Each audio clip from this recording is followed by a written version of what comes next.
Hi, I'm Georgia Lieneman and welcome to Friday 5 at 5. We're reporting to you today from the entrance where many residents are rallying for the prevention of rape and violence against women and girls. It was International Day for the Prevention of Violence Against Women on Monday, a day set in honour of the Mirabal sisters, three political activists from the Dominican Republic, brutally murdered on this day in 1960 for their stance. It marks the start of 16 days of action. The United Nations has released some startling figures that showed that 1 in 3 women and girls in the world experience physical or sexual violence in their lifetime. That 750 million women and girls alive today married before their 18th birthday, and that in 2017, 1 in 2 women killed worldwide were killed by their partners or a family member. Perhaps even more disturbing is the fact that the Central Coast has one of the highest rates of domestic violence in Australia, which makes this even more important. We have one of the event coordinators, Daniel Habib, with us this morning. Danielle has worked in the domestic violence and community development sector for many years, working with refugees and asylum seekers, including women and families in Africa and the Middle East. Danielle is also the chair of the Central Coast White Ribbon Committee. Danielle, thanks so much for speaking with us. What do you think are the key messages to take away from today's event? I think the key messages is really looking at, a lot of people still think that domestic and family violence is only physical, and so many women and some men that I speak to, we talk about the emotional abuse, the financial abuse. There's so much more of that. Yeah. And what does it take to put on an event like this today? Oh, we've had a lot of involvement from the schools. So we've had Wadalba Community High School, Gorican High School, all wanting to come and be involved, to say we see so much domestic and family violence happening, but we want to be able to stand up and speak out about it. There's so many people that are still seeing it very much as it's, oh, if I don't see a broken nose or if I don't see a broken arm, I'm not going to be doing anything about it. But it's about how do we stand up and speak out. So if you're seeing something that's going on with at the shopping centres, if you're seeing something that's going on, you know, with a friend or family member, to speak up and start talking about it, because more often than not they're feeling very upset, or they're feeling very excluded from community. But when someone says, look, I'm really worried about you, you know, you don't seem happy lately, it tends to just open up that opportunity for a conversation to happen. And what have been some of your observations in working with victims of violence yourself? The main observation I would see is people would say, but they didn't hit me, so I didn't think it was domestic violence. I was speaking to a woman just the other day, and after 30 years of living with someone who had not allowed her to have bank accounts, who had stopped her from seeing her friends, he would track her phone and be checking on her messages all the time. She was saying, oh, you know, I just thought he was just really jealous. And other people are saying, well, what about the alcohol? You know, it's the alcohol that causes it, or it's the anger management. It's not that at all. You know, people will automatically have that within themselves if there is that power and control imbalance. Alcohol might exacerbate it, mental health might exacerbate it, or anger management might, but we still need to get to the core of, you know, the power and control between relationships. And what do you see as some of the solutions to this issue? Probably one of the biggest solutions is how we're working with our young ones on days like today, going out and doing to the schools and looking at healthy relationships. What does a healthy relationship look like?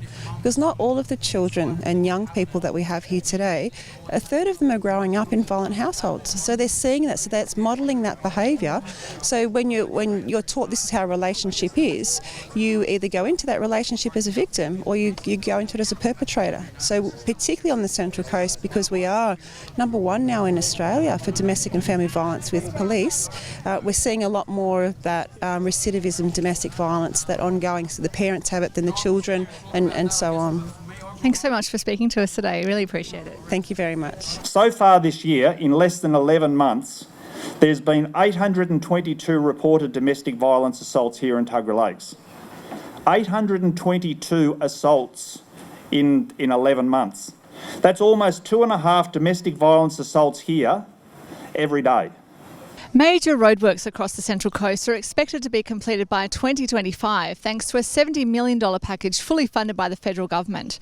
Council has approved 29 road projects from the peninsula area to the far north of the coast. The largest project will be the long-awaited $11.3 million upgrade of Stain Road at Saratoga, incorporating new pavement, curbing and drainage. The package delivers on a pre-election promise made by the coalition earlier this year as part of its broader focus on congestion busting and road safety. Gosford Private Hospital CEO Matt Kelly has been named the New South Wales Outstanding Leader of the Year at the New South Wales Business Chamber State Business Awards. Under Kelly's leadership, hospital owner Healthy Care has received international acclaim for its record in patient experience and has taken innovative steps to reduce waste, introduce sustainable practices and uplift the patient experience. Ross Barry spoke with Matt earlier today. Matt, how did it feel when you found out you were the winner? Oh, it was an amazing event, Ross. On Friday night, we were down in the ICC in Darling Harbour. We had a team of 10 of us sitting around the table. I was one of 15 finalists across the state. So to be a finalist at the state level, you actually need to have won your regional award. So I was the New South Wales Chamber of Commerce for the Central Coast Business Leader of the Year. So I had won that locally, became a finalist at the state, and then on Friday night they announced it. Yeah, the business of a private hospital or any hospital is very complex, and you have many moving parts at once. I look after about 700 staff that are directly employed by us, and the doctors who come here, they're not employed, they're actually essentially a customer for me in the private sector, and we have about 400 accredited doctors who come here, and that's everyone from registrars right through to surgeons and anaesthetists. We have around 65,000 patient days here every year. We do about 18,000 operations, and we do a broad range of very complex surgeries. So we're actually doing surgery here at Gosford Private that isn't even offered locally in the public sector. So we're doing cardiothoracic surgery, we're doing neurosurgery, we're offering pacemakers, defibs, heart failure devices, all of that sort of stuff that if you were a public hospital patient, you would actually have to travel to Sydney or Newcastle. Friends of the Performing Arts Precinct is putting renewed pressure on Council to press ahead with earlier plans to build the Regional Performing Arts Centre on the site of the old... Hey, George. Hi. So tell me a little bit about the dance just earlier. He probably got like more. So the first dance was a welcome dance that we do to just welcome everybody here on country and acknowledge elders, past and present in the land. The dance that we done, the creation story. You would have heard Uncle Glenn talking about it. He talks it through it. So it's a story of I think it's the army who transformed the rocks into the totems, and they were the dances that we do. So there's the goanna, kangaroo, emu, diamond python, and the last one is the eagle, which is is his totem. Let's try that again. Friends of the Performing Arts Precinct is putting renewed pressure on Council to press ahead with earlier plans to build the Regional Performing Arts Centre on the site of the old Broadwater Hotel in Man Street. The project was put on hold in September when the Council abandoned its plans for a cultural precinct and decided to move forward with just a regional library on the Parkside site in Donaldson Street. The matter is said to be tabled again for discussion by councillors in coming weeks. Newly returned FOPAP President Barney Waters said the existing council-owned theatres, the Wyong Art House and the Laycock Theatre, were fabulous venues, but did not have the acoustics necessary for high-end operatic or orchestral performances and training. We feel it's been so long, there's been so many false starts. There's been sites allocated and then removed, taken away.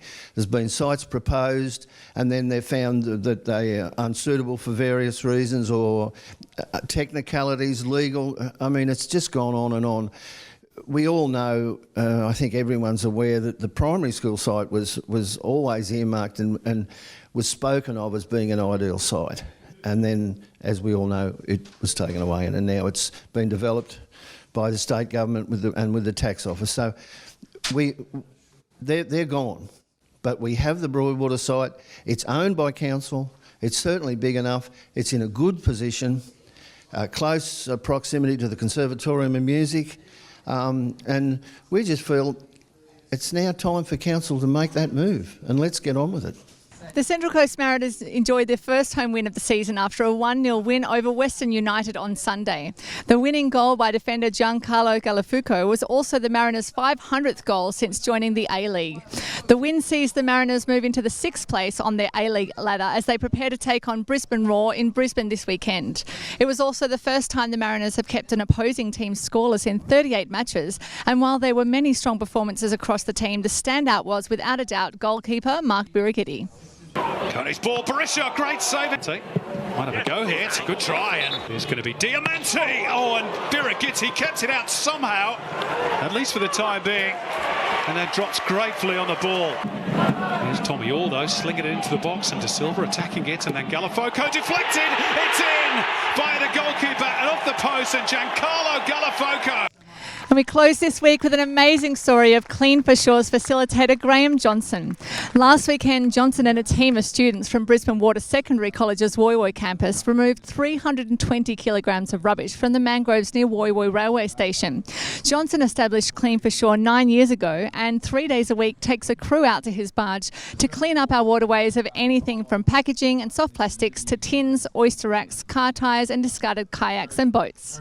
We weren't expecting to find a lot, and then suddenly we started picking up a lot of rubbish.